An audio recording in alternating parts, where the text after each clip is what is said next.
Oke teman-teman, assalamualaikum warahmatullahi wabarakatuh. Salam sejahtera teman-teman buat kita semuanya. Oke, balik lagi ya untuk di channel untuk analisa trading cryptocurrency hari ini. Oke teman-teman, gimana kabarnya hari ini? Saya harap teman-teman sehat selalu, rezekinya banyak, lancar semuanya, usahanya oke. Dan teman-teman, mudah-mudahan saja Bitcoin kita kali ini bisa next rally, bisa tembus di area 23.000 US dollar ya untuk satu Bitcoin. Oke, pada kesempatan kali ini teman-teman saya akan bahas untuk pergerakan Bitcoin dan news apa aja yang terjadi di minggu ini. Saya akan merangkapnya buat teman-teman semuanya. Oke, by the way teman-teman yang belum join zb.com, silakan aja ya, join aja di link deskripsi. Kenapa? zb.com ini teman-teman memberikan bonus ya untuk deposit USDT sebanyak 5 dolar, 5 tether ya, 5 tether bagi teman-teman yang trading di akun berjangka ya atau akun futures. Jadi teman-teman nanti silakan aja daftar aja di link deskripsi, dapatkan teman-teman apa namanya ini, bonus deposit sebanyak 5 dolar ya nanti ya. Oke, kita langsung aja teman-teman untuk pergerakannya. Sekarang Bitcoin di harga 20 berapa nih ya, 21.200, dan ini mengalami kenaikan yang cukup sangat oke ya menurut saya, dan mudah-mudahan saja ini bisa hype teman-teman atau rally yang cukup baik ya untuk kita semuanya nanti. Dan sekarang Bitcoin lagi nanjak-nanjak dulu, naik-naik manja, tapi kita lihat untuk pergerakannya untuk di beberapa hari ini ya, dan ini terpantau cukup sangat oke teman-teman, budget cukup sangat naik ya. Jadi mudah-mudahan saja kita bisa mendapatkan rally yang cukup sangat bagus ya untuk re-entry untuk di Bitcoin ini. Oke, kita buka dulu untuk di chartnya teman-teman. Kita buka dulu di chart atau di grafiknya ya.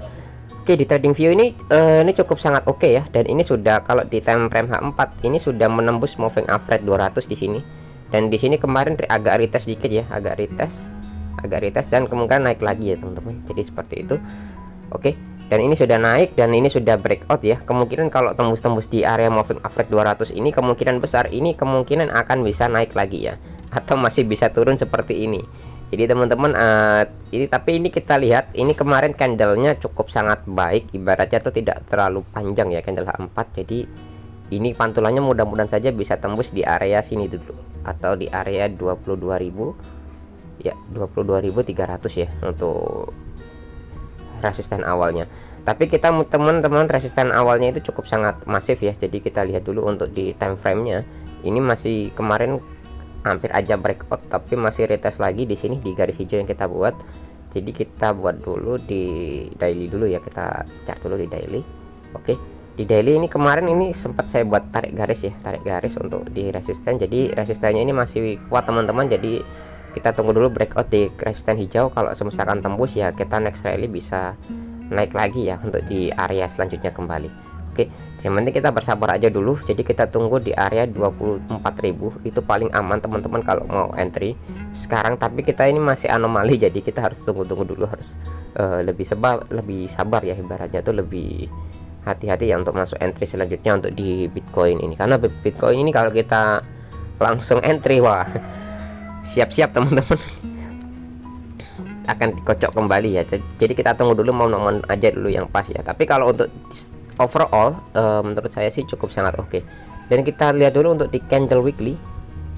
Nah, di candle weekly ini sudah membentuk candle hijau ya. Jadi candle hijau ini cukup sangat kuat lah, menurut saya itu cukup sangat oke ya untuk kita masuk kembali untuk di mana nih, untuk di Bitcoin ini. Candle hijau sudah membentuk hammer seperti ini, dan ya pola-pola hammer ini bisa aja teman-teman, ini bisa untuk naik dan bisa juga trap untuk turunnya. Tapi pola-pola candle hammer itu biasanya pertanda teman-teman bahwa market ini akan reversal ya, atau ibaratnya tuh akan pembalikan arah yang bullish atau counter trend dari si weekly ini. Tapi si weekly ini masih bermain teman-teman di kisaran 20.000 19.000 aja ya, jadi tidak terlalu dalam.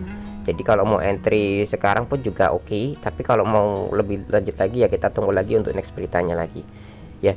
Dan di sini teman-teman ada berita yang cukup sangat bagus juga ya. Di sini ada Mt. Gox. Jadi Mt. Gox itu, Mt. Gox itu exchange yang lama ya, exchange lama pertukaran Bitcoin kayak Binance, kayak zb.com ya. Jadi Mt. Gox ini akan melakukan ganti rugi teman-teman, ganti rugi terhadap usernya atau pengguna Bitcoin di tahun 2014 kemarin ya. Jadi adakah dampak pada harga Bitcoin? Di sini ada, di sini ya, di sini. Oke. Jadi kasus pencurian kripto yang terjadi pada Mt. Gox atau hack Mt. Gox ya teman-teman adalah kerugian terburuk bagi investor hingga saat ini. Oleh karena itu dampak dari kejadian ini cukup signifikan. Saat ini pun Mt. Gox berupaya untuk mengembalikan kerugian yang dialami oleh para penggunanya meskipun sudah 8 tahun ya. Jadi masih belum terselesaikan. Jadi Mt. Gox minggu lalu membuat kemajuan baru. Lantas sebenarnya apa yang terjadi dengan Mt. Gox? Oke. Kemarin kan sempat kehack ya sampai tahun 2014 dan tutup di tahun 2014. Jadi setelah melakukan penyelidikan ternyata terjadi peretasan teman-teman, pencurian Mt. Gox itu sebanyak 740 BTC milik pengguna Mt. Gox ya, dan 100.000 Bitcoin dari perusahaan itu sendiri. Jadi totalnya itu ada sekitar 840.000 Bitcoin itu dicuri teman-teman. Ya, jumlah tersebut setara dengan 460 juta dolar AS ya pada saat itu. Nah, kalau sekarang berapa ya? Wow, jutawan. Oke teman-teman, dan di sini teman-teman ada berita yang cukup bagus. Namun pada bulan Maret 2014 Mt. Gox kembali mengatakan bahwa mereka telah menemukan sekitar 200.000 Bitcoin di wallet lama. Informasi tersebut tentunya membuat para Mt. Gox yang mengalami dampak kerugian menjadi lepas kendali di sini. Jadi Mt. Gox itu sekarang itu masih punya 200.000 Bitcoin dan rencananya teman-teman, si Mark CEO-nya dulu ya, platform pertukaran milik Marketplace ini meluncurkan pengumuman bahwa menyatakan bahwa wakil rehabilitasi dan atau rehabilitation Trustee Nobuki Kobayashi teman-teman kini berupaya untuk melakukan pembayaran sesuai dengan rencana rehabilitasi yang disetujui oleh platform tersebut. Jadi nanti rencana 200.000 Bitcoin itu akan menjadi kompensasi para pengguna Mt. Gox yang kehilangan Bitcoin ya. Jadi kehilangan Bitcoin itu yang totalnya yang tadi dibagi ya. Jadi berapa aja yang kira-kira yang hilang ya ibaratnya.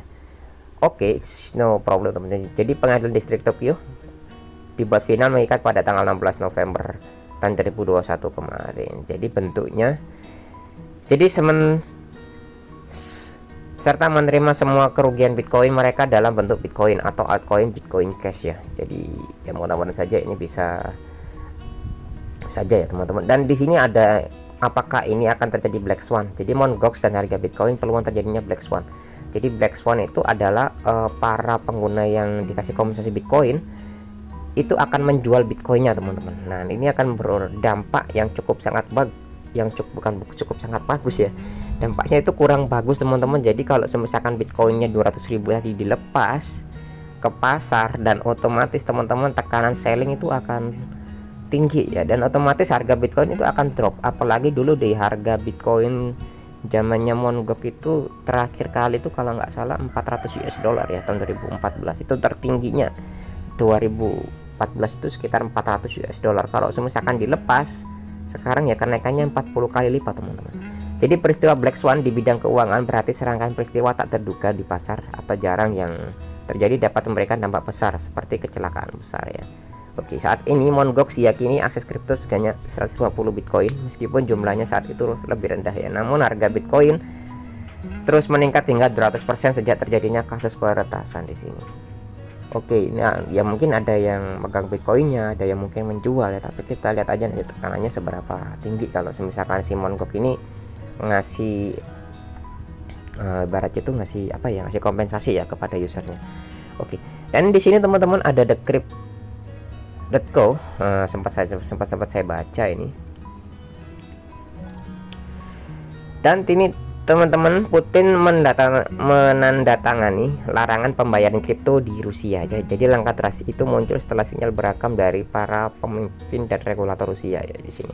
Jadi Presiden Vladimir Putin hari ini menandatangani undang-undang larangan nasional menggunakan aset digital untuk pembayaran. Jadi tindakan itu muncul setelah pemerintah Rusia dan Bank Sentral telah lama memperdebatkan apa yang harus dilakukan tentang cryptocurrency, dan sekarang sudah ditandatangani teman-teman untuk